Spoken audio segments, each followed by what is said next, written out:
Okay madam, start చేయండి. Okay, good morning to everyone.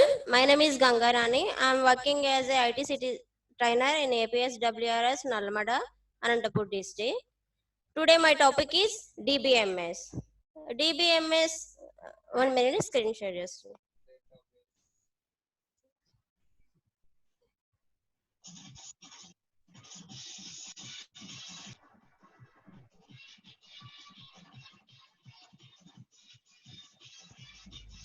First of all, DBMS means abbreviation of DBMS is Database Management System. DBMS abbreviation వచ్చేసి database management system అండి. అంటే ఏంటి అంటే managing the database ని manage చేయడమే DBMS అన్నమాట. అసలు డేటాబేస్ ని మేనేజ్ చేస్తాము. డేటాబేస్ లో ఏముంటుంది అంటే మన data everything collection of data అనేది డిబిఎంఎస్ లో ఉంటుంది అనమాట. ఇది డిబిఎంఎస్ అన్నమాట. ఫస్ట్ ఓకే, దాని తర్వాత డేటా అంటే ఏంది, ఇన్ఫర్మేషన్ అంటే ఏంది. డేటా వేరు, ఇన్ఫర్మేషన్ వేరు. డేటా అంటే టోటల్ ఫర్ ఎగ్జాంపుల్ మన స్కూల్స్ టోటల్ స్ట్రెంగ్త్ వచ్చేసి డేటా అండి. ఇన్ఫర్మేషన్ అంటే ఏంటంటే అందులో ఒక పర్టికులర్ ఫర్ ఎగ్జాంపుల్ టోటల్ ఎంత మంది పాస్ అయ్యారు, ఎంత యావరేజ్ పర్సంటేజ్ వచ్చింది, ఇలా ఏదైనా సరే ఒక పర్టికులర్ డేటా అనేది ఇన్ఫర్మేషన్ అన్నమాట. పర్టికులర్ గా ఇది కావాలి, ఇది మాత్రమే అనేది ఇన్ఫర్మేషన్. డేటా అంటే టోటల్ ఉన్న డేటా, మన స్కూల్ మొత్తం స్ట్రెంగ్త్ అంతా కలిపి డేటా అనొచ్చు. ఓకే, ఇది ఎగ్జాంపుల్. ఈ డేటా అనేది అన్ఆర్గనైజ్డ్ అన్నమాట. ఓకే, బట్ ఇన్ఫర్మేషన్ అనేది ఆర్గనైజ్డ్. టోటల్ లో నుంచి మనకి ఏది కావాలో అది వచ్చేసి ఆర్గనైజ్డ్. టోటల్ డేటా అనేది అన్ఆర్గనైజ్డ్ అన్నమాట. ఓకే, నెక్స్ట్ వచ్చేసి ఆబ్జెక్టివ్స్ ఆఫ్ డేటాబేస్ అన్నమాట.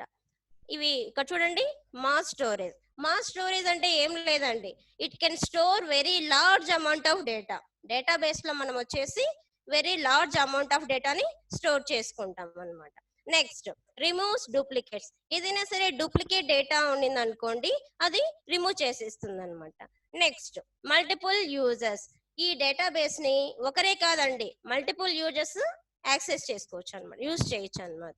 నెక్స్ట్ ప్రొటెక్షన్ అంటే security purpose, it is very secure. ఈ డేటాబేస్ లో ఉన్న డేటా అనేది చాలా సెక్యూర్ గా ఉంటుంది అన్నమాట. ఇది వచ్చేసి ఆబ్జెక్టివ్స్ ఆఫ్ డేటాబేస్ అన్నమాట. Next applications of database. Applications అంటే ఏం లేదండి, మనం ఎక్కడెక్కడ యూజ్ చేస్తాం అనేది వీటి యొక్క అప్లికేషన్స్. ఫస్ట్ వన్ వచ్చేసి ఎయిర్లైన్స్. మనకందరికీ తెలుసు కదా ఎయిర్లైన్స్.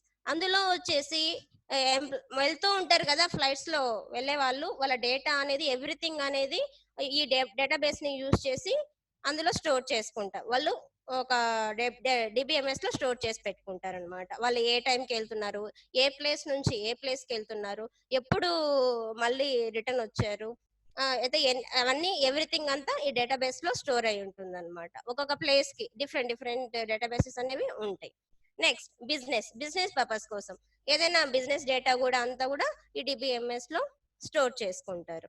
నెక్స్ట్ ఈ కామర్స్ అంటే ఏం లేదండి, మనము ఆన్లైన్ లో బై చేయడము, సెల్లింగ్ రెండు జరుగుతున్నాయి కదా, వీటిలో కూడా డిబిఎంఎస్ అనేది యూజ్ చేస్తారనమాట. నెక్స్ట్ యూనివర్సిటీస్ లో ఏమేమి ఉంటాయి, అన్ని కాలేజెస్ అన్ని కలిపి ఒక్కొక్క యూనివర్సిటీ కిందకి వస్తాయి కదా. జేఎన్టీయూ అనంతపూర్, జేఎన్టీయూ కాకినాడ, హైదరాబాద్, ఇలా డిఫరెంట్ యూనివర్సిటీస్ ఉన్నాయి కదా. అలా యూనివర్సిటీస్ లో డేటా అంతా, అన్ని కాలేజ్ డేటా అనేది ఈ డిబిఎంఎస్ ని యూజ్ చేసి వాళ్ళు అక్కడ స్టోర్ చేస్తారు అనమాట. నెక్స్ట్ బ్యాంకింగ్ లో కూడా ఈ డిబిఎంఎస్ అనేది యూజ్ చేస్తారు. ఎలా అంటే ఇప్పుడు ప్రతి అకౌంట్స్ ఉంటాయి కదా, డిఫరెంట్ వాళ్ళ నేమ్, వాళ్ళ ఏజ్, అది సేవింగ్ అకౌంటా, కరెంట్ అకౌంటా, ఫిక్స్డ్ డిపాజిట్స్, ఇలా డిఫరెంట్ గా ఈ బ్యాంకింగ్ లో కూడా యూజ్ చేస్తారు అనమాట. ఓకే, నెక్స్ట్ ఈ డేటా అనేది ఈ డిబిఎంఎస్ లో మనం డేటాను స్టోర్ చేస్తున్నాం కదా, డేటాబేస్ లో డేటాను స్టోర్ చేస్తున్నాం. అది ఏ ఫార్మాట్ లో సేవ్ అవుతుంది అంటే టేబుల్స్ ఫార్మాట్ లో సేవ్ అవుతుంది. ఎలా సేవ్ అవుతుంది అంటే టేబుల్స్. ఆ టేబుల్స్ లో ఏముంటాయి అంటే రోస్, కాలమ్స్ ఉంటాయి. ఏముంటాయి? Rose, columns. ఈ డిబిఎంఎస్ లో వచ్చేసి రోస్ ను వచ్చేసి టుపుల్స్ అంటారు, కాలమ్స్ ను వచ్చేసి అట్రిబ్యూట్స్ అంటారు అనమాట. ఓకే, అందరికి వినిపిస్తుంది కదా, ఏ డిస్టర్బెన్స్ లేదు కదండి మేడం? మేడం ఓకే మేడం చెప్పండి. Okay okay thank you madam. Okay, ఇవి వచ్చేసి మన డేటాబేస్ లో డేటా అనేది టేబుల్స్ లో స్టోర్ అవుతుంది. ఆ టేబుల్స్ లో ఏమేమి ఉంటాయి అంటే రోస్ కాలమ్స్ ఉంటాయి. ఇక్కడ రోస్ వచ్చేసి ట్రిపుల్స్ అంటారు, కాలమ్స్ వచ్చేసి అట్రిబ్యూట్స్ అంటారు. ఓకే, నెక్స్ట్ వచ్చేసి ఇందులో డిఫరెంట్ టైప్స్ ఆఫ్ డేటాబేసెస్ ఉంటాయి. వాళ్ళ ఏది కావాలంటే దాన్ని బట్టి వాళ్ళు యూజ్ చేసుకుంటారు అనమాట.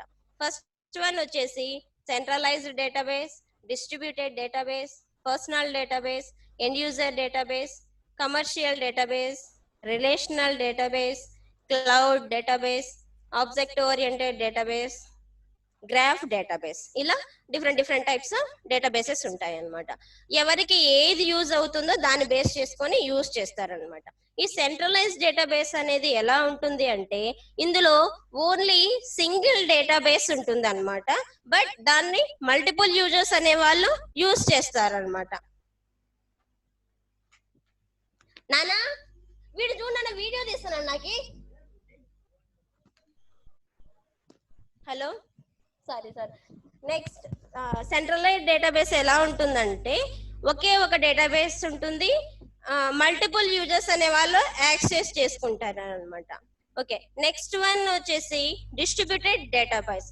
ఇందులో ఏమైతుంది అంటే మల్టిపుల్ డేటాబేసెస్ చాలా ఉంటాయి అన్నమాట. డేటాబేసెస్ అనేవి అందులో మల్టిపుల్ యూజర్స్ కూడా యాక్సెస్ చేసుకుంటారు. అంటే ఒక డేటాబేస్ లో ఒక డేటా ఉంటుంది, ఇంకొక డేటాబేస్ లో అలా ఏ యూజర్ కి ఏది కావాలనో అది యూజ్ చేసుకుంటారు అనమాట.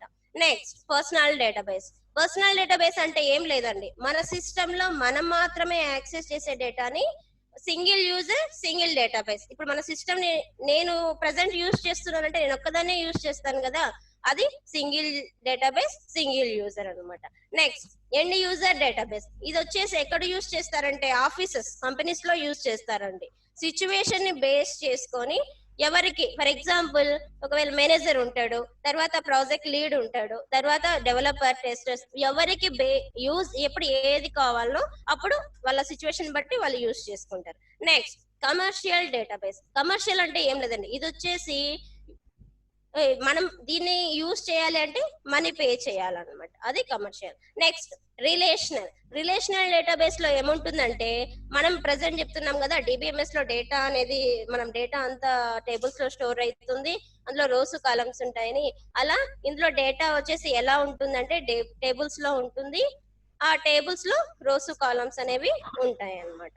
Next cloud database. క్లౌడ్ అంటే ఇది ఒక చాలా దీనికి వచ్చేసి ఒక నో లిమిట్ అండి, మనం ఎంత డేటా అయినా సరే ఇందులో స్టోర్ చేసుకోవచ్చు అన్నమాట, ఇది క్లౌడ్ అన్నమాట.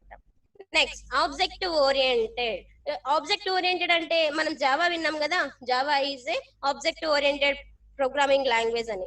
ఆ జావాలో ఎలా అయితే క్లాసెస్ ఆబ్జెక్ట్స్ మెథడ్స్ క్లాసెస్ ఎలా ఉంటాయో ఇందులో కూడా క్లాసెస్ ఆబ్జెక్ట్స్ ఉంటాయి అన్నమాట. ఇది వచ్చేసి ఆబ్జెక్టివ్ ఓరియంటెడ్ అన్నమాట. Next graph database. గ్రాఫ్ లో వచ్చేసి ఏం లేదండి, గ్రాఫ్ అంటే collection of notes and edges is called graph. ఒక గ్రాఫ్ కి ఇవ్వాలంటే మనకి నోట్స్ ఉండాలి, ఎడ్జెస్ ఉండాలి కదా. ఆ నోడ్ అంటే ఏం లేదండి, సింగిల్ ఒక ఎంటిటీ, ఒక చిన్న ఏబిసి, అప్పుడు ఏబి అనేవి నోట్స్ అవుతాయి. ఎంటిటీ అంటే ఏకి బికి మధ్య ఉన్న కనెక్షన్ ఎంటిటీ అవుతుంది. ఇలా ఈ నోట్స్ కి మధ్య అదే బిట్వీన్ ఎంటిటీ. ఇక్కడ ఎడ్జెస్ ఉంది కదా, ఎడ్జెస్ అంటే ఏం లేదు, రిలేషన్ బిట్వీన్ ఎంటిటీకి మధ్య రిలేషన్ ఎడ్జ్ అన్నమాట. ఇది గ్రాఫ్ డేటాబేస్. ఇవన్నీ డిఫరెంట్ టైప్స్ ఆఫ్ డేటాబేసెస్ అండి. మనం యూజ్ చేసేది రిలేషనల్ డేటాబేస్. ఇదంతా డేటాబేస్ గురించి. ఓకే, ఇది introduction about database and types of database, what are the application, what are the ఇక్కడ చెప్పాను కదా పైన applications and objectives of database. Okay, next SQL start చేస్తున్నా అండి. ఓకేనా, క్లియర్ ఇంతవరకు?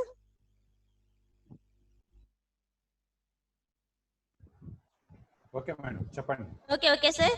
నెక్స్ట్ ఈ డిబిఎంఎస్ అనేదిలో మనము ఇంకా చాలా ఉన్నాయండి. ఎస్క్యూఎల్ అని, పిఎల్ఎస్క్యూఎల్ అని, ఇవన్నీ కూడా డిబిఎస్ లో ఒక పార్ట్ అన్నమాట. ఇవి ఇందులో వచ్చేసి కమాండ్స్ వస్తాయి. ఓకే, మనం వచ్చేసి ఇప్పుడు ఎస్క్యూఎల్ పిఎల్ఎస్క్యూఎల్ ఇవి కూడా వస్తాయి. ఎస్క్యూఎల్ అంటే స్ట్రక్చర్ క్వైరీ లాంగ్వేజ్. ఇప్పుడు మనం టేబుల్స్ అనేవి ఉంటాయి, అందులో రోస్ కాలమ్స్ డేటా ఉంటుంది అంటున్నాం కదా, అవి ఎలా ఎలా క్రియేట్ చేయాలి, అందులో డేటా ఎలా ఉంటుంది, ఒకవేళ వాటిని ఎలా ఎరేస్ చేయాలి, ఒకవేళ చేంజెస్ ఎలా చేయాలి అంటే వాటికి కొన్ని కమాండ్స్ ఉంటాయి అన్నమాట. ఆ కమాండ్స్ అనేవి ఈ SQL లో వస్తాయి. SQL అంటే స్ట్రక్చర్ క్వైరీ లాంగ్వేజ్ అన్నమాట. ఇందులో PLSQL కూడా వస్తుంది, అంటే programming language structure query language అన్నమాట. అంటే ప్రోగ్రామింగ్ లాగా అలా కూడా ఉంటుంది, బట్ దానికన్నా ముందు కొన్ని కమాండ్స్ ఉంటాయి అన్నమాట. అవి వచ్చేసి ఫస్ట్ ఆఫ్ ఆల్ దీన్ని ఎవరు డెవలప్ చేశారు అంటే SQL ని Donald Chamberlin and Reynold Boyce అనే వాళ్ళు 1974 లో ఈ లాంగ్వేజ్ ని డెవలప్ చేశారు అన్నమాట. ఇది వచ్చేసి 4th జనరేషన్ లాంగ్వేజ్ అండి. ఇందులో డిఫరెంట్ క్లాసిఫికేషన్స్ ఆఫ్ SQLs ఉన్నాయి. ఇందులో మెయిన్లీ మనకి 5 ఉన్నాయి అన్నమాట. ఓకే, అవి వచ్చేసి ఇక్కడ చూడండి: DDL commands, DML commands, DRL commands, DCL commands, TCL commands. ఇవన్నీ క్లాసిఫికేషన్ ఆఫ్ SQL లో ఇవన్నీ డిఫరెంట్ టైప్స్ ఆఫ్ అన్నమాట. Okay, first of all DDL అంటే డేటా డెఫినేషన్ లాంగ్వేజ్. ఇందులో కొన్ని కమాండ్స్ వస్తాయి అన్నమాట. Next DML data manipulation language. DML అంటే data manipulation language. Next DRL అంటే data retrieval language. Okay, next DCL అంటే data control language. Next TCL అంటే transaction control language. ఇవన్నీ 5. ఈ 5 కి అబ్రివేషన్స్ ఇవ్వండి: data definition language, data manipulation language, data retrieval language, data control language, transaction control language. ఈ 5 అన్నమాట. ఇందులో ఈచ్ DDL లో కొన్ని కమాండ్స్ వస్తాయి, DML లో కొన్ని కమాండ్స్, ఇలా డిఫరెంట్ కమాండ్స్ అనేవి ఉన్నాయి. మనం ఇప్పుడు ఫస్ట్ DDL కమాండ్స్ చూద్దాం. అసలు ఇవి ఎందుకు యూజ్ చేస్తారు అనేది ఫస్ట్ చూద్దాం.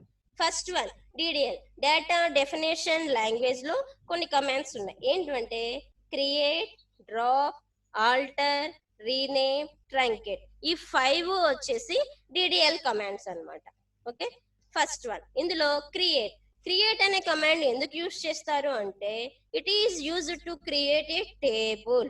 ఫస్ట్ మనం ఒక టేబుల్ ని క్రియేట్ చేయాలి దానికోసం ఈ కమాండ్ అనేది క్రియేట్ కమాండ్ యూజ్ చేస్తాం అన్నమాట. ఇప్పుడు మనం పైథాన్ లో చూసాం, మనం ఏదైనా సరే కొన్నిటికి ఆల్రెడీ మనకు కొంచెం పైథాన్ ఐడియా ఉంది కాబట్టి ఇందులో కూడా కొన్ని కమాండ్స్, వీటి యొక్క వచ్చేసి డేటా టైప్స్ ఇవన్నీ కూడా ఉంటాయి అన్నమాట.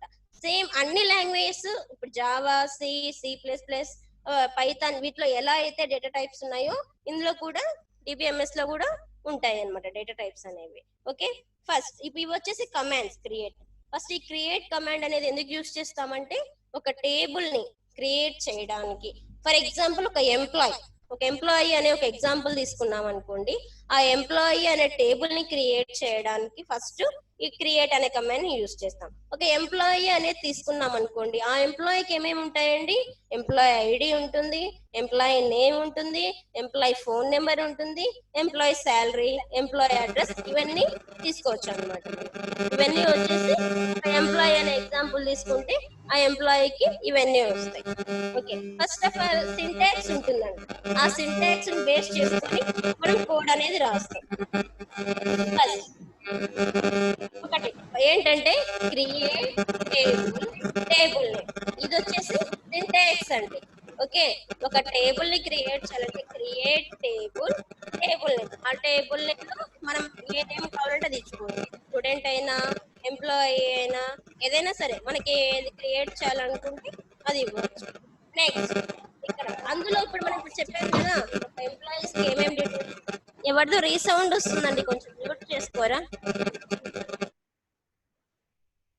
ఓకే, ఇక్కడ చూడండి, అందులో మనం కాలమ్స్ ఇచ్చుకోవాలి కదా. ఇందాక చెప్పాను employee ID, employee name, employee salary, employee address, అవన్నీ ఫీల్డ్స్ అన్నమాట. కాలమ్ నేమ్ ఫస్ట్ తీసుకుంటాం. For example employee name. Data type for example employee ID తీసుకున్నాం అనుకోండి, ఐడి అనేది 1 2 3 ఇలా ఉండింది అనుకో, అది ఇంటీజర్ టైప్ ఇచ్చుకోవచ్చు అన్నమాట.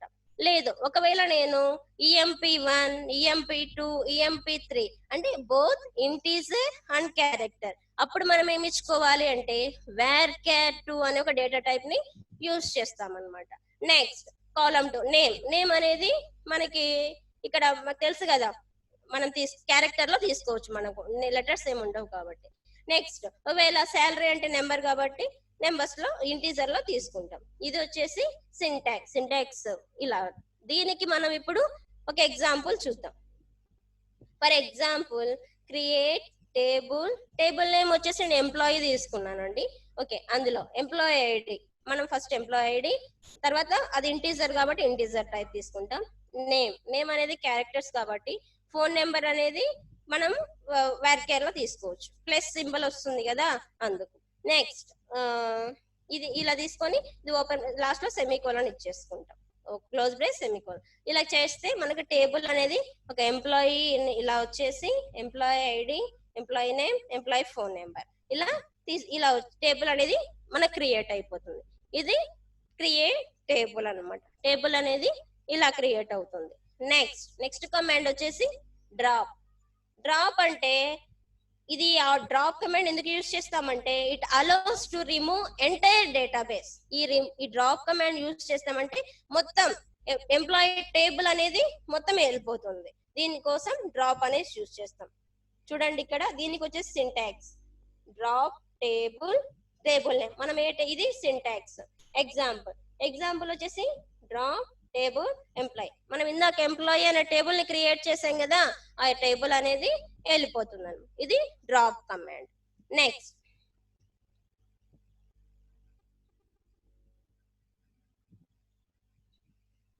ఇది ఎంటైర్ టేబుల్ ని డిలీట్ చేయడానికి ఈ డ్రాప్ కమాండ్ అనేది యూజ్ చేస్తామండి. లేదు నేను పర్టికులర్ గా ఒక్కొక్క ఫీల్డ్ ని అది డిలీట్ చేయాలంటే దానికి వేరే కమాండ్స్ ఉన్నాయి, డిలీట్ అనేసి అవి యూజ్ చేయొచ్చు. ప్రెసెంట్ డిడిఎల్ లో డ్రాప్ కమాండ్ అనేది ఎంటైర్ టేబుల్ అనేది డిలీట్ అయిపోతుంది. Next command is alter. Alter అంటే it allows to modify the structure of database, add additional column, change the type of data type. ఇవి 3 operations జరుగుతాయండి. Alter వల్ల ఏమేమి చేయొచ్చు అంటే స్ట్రక్చర్, డేటాబేస్ యొక్క స్ట్రక్చర్ ని చేంజ్ చేయొచ్చు, మాడిఫై చేయొచ్చు. తర్వాత వచ్చేసి అడిషనల్ కాలమ్స్, ఇప్పుడు మనం ఇందాక ఏం తీసుకున్నాము, ఐడి, నేమ్, శాలరీ తీసుకున్నాం. దానికి వచ్చేసి అడ్రస్ యాడ్ చేయాలి అనుకున్నా కూడా ఆల్టర్ కమాండ్ యూజ్ చేసి చేయొచ్చు. Next change the data type. ఇందాక మనం ఏం చేసాం, ఎంప్లాయీ ఐడి అనేది ఇంటీజర్ లో ఇచ్చుకున్నాం. ఒకవేళ నేను ఎంప్లాయీ ఐడి అనేది విత్ ఏదైనా లెటర్స్ కూడా EMP1, EMP2 ఇలా ఇవ్వాలి అనుకుంటే అది వేర్కేర్ లో ఇచ్చుకోవాలి కాబట్టి దానికోసం కూడా ఈ ఆల్టర్ కమాండ్ అనేది మనం యూజ్ చేస్తాం. ఇది వచ్చేసి ఆల్టర్. దీని యొక్క సింటాక్స్ చూద్దాం. ఇక్కడ చూడండి, ఆల్టర్ టేబుల్ నేమ్. మనము ఇక్కడ టేబుల్ తెలుసు కదా, మనం ఎంప్లాయీ అనేది క్రియేట్ చేసాం. ఎగ్జాంపుల్ లో చూద్దాం. సింటాక్స్ చూడండి. ఫస్ట్ మనం ఏం చేస్తున్నాము, ఒక నేమ్ ని చేంజ్ చేయాలి. చేంజింగ్ కూడా ఫర్ ఎగ్జాంపుల్ నేను PH నెంబర్ అని ఇచ్చాను, అలా వద్దు, నాకు ఫోన్ నెంబర్ అని పూర్తిగా మార్చాలి అనుకుంటే అప్పుడు ఓల్డ్ నేమ్, ఇక్కడ చేంజ్ అనే కమాండ్ యూజ్ చేసి old column name, new column name ఇది చేంజ్ చేయడానికి. Next alter table name add. ఒక కాలమ్ ని యాడ్ చేయాలి, చెప్పాను కదా. ఒక అడ్రస్ అనేది యాడ్ చేయాలి అంటే alter table name add column name. మనం ఏమి ఇవ్వాలనుకుంటున్నాం, అడ్రస్ కాబట్టి ఇక్కడ అడ్రస్ ఇచ్చేసుకొని ఇక్కడ డేటా టైప్ ఇచ్చేస్తే వచ్చేస్తుంది అనమాట. నెక్స్ట్ ఏంటి, column name drop. Alter table name drop చేయాలంటే ఇది డ్రాప్ చేసేయచ్చు. ఇది సింటాక్స్. Next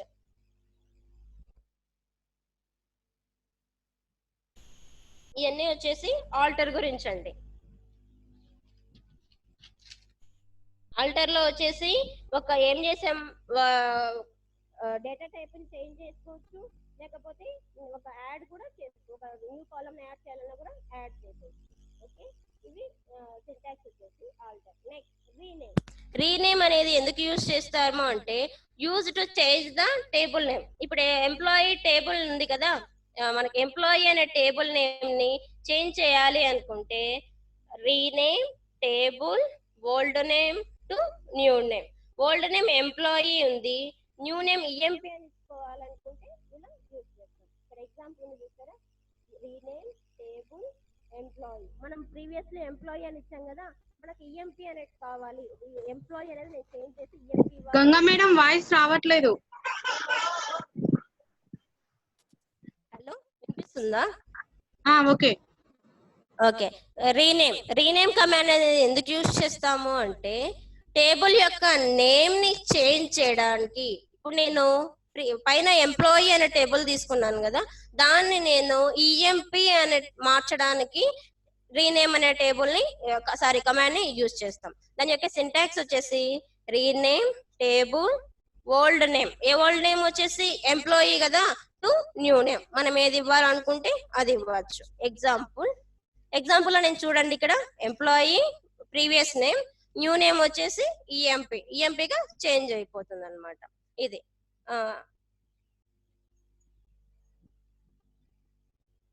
next truncate. ఈ ట్రంకేట్ అంటే ఏం లేదండి, it is used to delete all the rows from the table permanently. మనం ఏదైనా డేటా ఇచ్చింటాం కదండి, అది పర్మనెంట్ గా డిలీట్ చేయడానికి నాకు అవసరం లేదు, డేటాబేస్ లో నాకు అవసరం లేదు ఆ డేటా అంతా, పర్మనెంట్ గా డిలీట్ చేయడానికి ఈ ట్రంకేట్ అనే కమాండ్ ని మనం యూజ్ చేస్తాం అన్నమాట. This command is same like as delete అనే కమాండ్ వచ్చేసి మనకి డిఎంఎల్ కమాండ్స్ లో వస్తుందండి. సేమ్ ట్రంకేట్ అనేది డిలీట్ లాగే వర్క్ అవుతుంది. బట్ డిఫరెన్స్ ఏంటంటే మన సిస్టమ్ లో మనం ఏదైనా డిలీట్ చేసామనుకో ఫైల్స్, పొరపాటున డిలీట్ అయిపోయింది, మనం ఎక్కడి నుంచి తెచ్చుకుంటాం, మళ్ళీ రీసైకిల్ బిన్ లోకి వెళ్ళి రీస్టోర్ అని క్లిక్ చేస్తే వస్తుంది. డిలీట్ కమాండ్ యూజ్ చేస్తే మళ్ళీ బ్యాక్ తెచ్చుకోవచ్చు ఫైల్స్ అనేవి. బట్ ట్రంకేట్ అనే కమాండ్ యూజ్ చేసామనుకోండి వన్స్, ఇది డేటా అనేది మళ్ళీ రోల్ బ్యాక్ అవ్వదు. వన్స్ ట్రంకేట్ కమాండ్ యూజ్ చేస్తే మీరు డిలీట్ చేసిన డేటా మళ్ళీ బ్యాక్ రాదు. అది డిఫరెన్స్. డిలీట్ కి ట్రంకేట్ కి డిఫరెన్స్ వచ్చేసి పర్మనెంట్ గా డేటా వెళ్ళిపోతుంది, మళ్ళీ మనం బ్యాక్ తెచ్చుకోలేము. బట్ డిలీట్ కమాండ్ యూజ్ చేస్తే డేటా అనేది మళ్ళీ రీస్టోర్ చేసుకోవచ్చు. పిల్లలకి ఎలా ఒక ఎగ్జాంపుల్ అంటే, పిల్లలకి ప్రతి స్టూడెంట్ కి జేఎన్బి నివాస్ అనేది మనకు తెలుసండి. ఫస్ట్ ఆఫ్ ఆల్ ఈ ఒరాకిల్ అనేది, ఎస్క్యూఎల్ కమాండ్స్ ఇవన్నీ వచ్చేసి బ్యాక్ ఎండ్ అనమాట. సాఫ్ట్వేర్ లో వచ్చేసి ఫ్రంట్ ఎండ్ బ్యాక్ ఎండ్ అని 2 ఉంటాయి కదా. జావా వచ్చేసి ఎలా అయితే ఫ్రంట్ ఎండ్, బ్యాక్ ఎండ్ వచ్చేసి ఇది ఎస్క్యూఎల్ డిబి ఇవి యూజ్ చేస్తారు. ఇవి మనకు కనిపించవు అనమాట, మనం డైరెక్ట్ ఇంటరాక్ట్ అవ్వం అనమాట. ఓకేనా, ఇది బ్యాక్ ఎండ్ డిబిఎంఎస్ అనేది. ఫర్ ఎగ్జాంపుల్ జేఎన్బి నివాస్ లో ఇప్పుడు స్టూడెంట్ డీటెయిల్స్ ఉంటాయి కదండి, ఇవన్నీ ఎక్కడ యాడ్ చేయబడతాయి, ఆ ఫీల్డ్స్ అని ఎక్కడ చేస్తారు అంటే మొత్తం బ్యాక్ ఎండ్ లో PL/SQL యూజ్ చేసి స్టూడెంట్ నేమ్, వాళ్ళ క్లాస్, వాళ్ళ ఫాదర్ నేమ్, ఫోన్ నెంబర్, ఈ ఫీల్డ్స్ అన్ని మనకు కనిపిస్తాయి కదా, అవన్నీ చేస్తారు అనమాట. మన స్టాఫ్ డీటెయిల్స్ కూడా ఉంటాయి కదండి జేఎన్బి లో, ఇవన్నీ కూడా బ్యాక్ ఎండ్ లో వాళ్ళ ఇప్పుడు కొన్ని మాడిఫికేషన్స్ జరుగుతూ ఉంటాయి జేఎన్బి నివాస్ అనే యాప్ లో మనం గమనిస్తే. అవన్నీ బ్యాక్ ఎండ్ లో చేస్తూ ఉంటారు, మనకి ఫ్రంట్ ఎండ్ లో మనకి చూపిస్తూ ఉంటుంది. యూఐ అంతా ఇదంతా జావా వాళ్ళు మనకి ఎలా కనిపిస్తుందో, బ్యాక్ ఎండ్ లో ఇది మనకి డైరెక్ట్ యూజర్ అనేది ఇంటరాక్ట్ అవ్వరు అనమాట. ఇది డిబిఎంఎస్, ఇది బేసిక్స్ ఆఫ్ డిబిఎంఎస్. ఇందులో ఎస్క్యూఎల్ లో డిడిఎల్ కమాండ్స్ ఈ రోజు చూసాం. డిడిఎల్ అంటే డేటా డెఫినేషన్ లాంగ్వేజ్ అన్నమాట. ఈ 5 కమాండ్స్ ఫస్ట్ చూసుకున్నాం. నెక్స్ట్ డిఎంఎల్ లో వచ్చేసి ఏముంటాయంటే ఇన్సర్ట్, డిలీట్, అప్డేట్ అనే కమాండ్స్ వస్తాయి. మనం డేటా ఇన్సర్ట్ చేయడానికి ఇన్సర్ట్ అని, ఇవన్నీ ఇంకా మొత్తం చాలా కమాండ్స్ ఉంటాయి. మెయిన్లీ ఈ రోజు మనం డిడిఎల్ కమాండ్స్ అనేవి చూసామన్నమాట. ఇది వచ్చేసి బ్యాక్ ఎండ్ అండి, ఇది వచ్చేసి బ్యాక్ ఎండ్, మనం డైరెక్ట్ ఇంటరాక్ట్ అవ్వలేము. ఇది ఈ రోజు వచ్చేసి డిడిఎల్ కమాండ్స్ గురించి చెప్పాను. ఇది క్లాస్. ఇది ఎవరికైనా ఏమైనా డౌట్స్ ఉంటే చెప్పండి.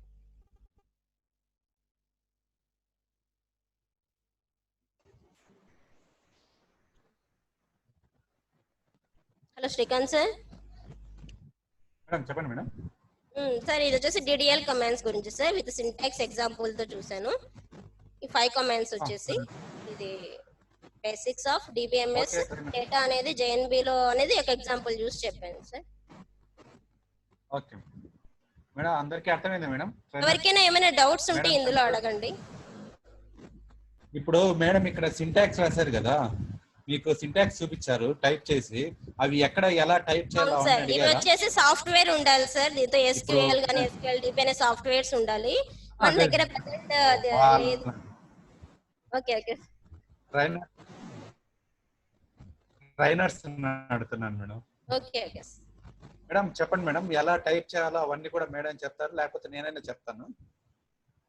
ఎక్కడ టైప్ చేస్తామంటే మేడం అది ఒరాకిల్ అనే ఒక సాఫ్ట్వేర్ ఉంది, ఎస్క్యూఎల్ సర్వర్ అనే ఒక సాఫ్ట్వేర్ ఉంది, ఓకే మేడం, MySQL అనే ఒక సాఫ్ట్వేర్ ఉంది. ఈ 3 సాఫ్ట్వేర్ లో మేడం టైప్ చేసిన కమెంట్స్ ఉన్నాయి కదా కింద, DDL కమెంట్స్ మేడం చూపించారు కదా, డ్రాప్, ట్రంకేట్, ఇవన్నీ మనకు ఒక సాఫ్ట్వేర్ వస్తుంది మేడం. SQL సర్వర్ కానీ, MySQL కానీ, ఒరాకిల్ 10G 11G అని కొన్ని సాఫ్ట్వేర్స్ ఉన్నాయండి. దానిలో టైప్ చేయాలి. ఈ డెఫినేషన్ టేబుల్ క్రియేట్ చేయడం కానీ, ఆ టేబుల్ ని డిలీట్ చేయడం కానీ, ఇవి ఉన్నాయి కదా, క్రియేట్ టేబుల్, టేబుల్ నేమ్ అని, ఇవన్నీ మనకు ఒక సాఫ్ట్వేర్ వస్తుంది, దాంట్లోనే టైప్ చేయాలి. మనం పైథాన్ ఎలా అయితే ఇన్స్టాల్ చేసుకుంటామో కదా సార్, అలా మనము ఒరాకిల్ ఒరాకిల్ 10G ఇవన్నీ కూడా ఇది కూడా ఇన్స్టాల్ చేసుకోవాలి. బట్ ఇది కమాండ్ ప్రాంప్ట్ లో మనం చేస్తాం. కమాండ్ ప్రాంప్ట్ తెలుసు కదా మనందరికి, అందులో ఇవి చేస్తాం. ఇంకా బెస్ట్ ఎగ్జాంపుల్ ఏంటంటే, ఇంకా మేడం పైన ఎగ్జాంపుల్ చూపించారు బ్యాంక్ అప్లికేషన్స్ అని. ఇప్పుడు మీరు ఏటీఎం మేడం చెప్పండి మేడం. చెప్పండి సార్, మీరే చెప్పండి. బ్యాంక్ అప్లికేషన్ అని బ్యాంక్ లో యూజ్ చేసాము. ఇక్కడ మేడం ఎగ్జాంపుల్స్ ఇచ్చేటప్పుడు బ్యాంక్స్ అని చూపించారు. బ్యాంక్స్ అని ఎందుకు అంటామంటే అండి, ఇప్పుడు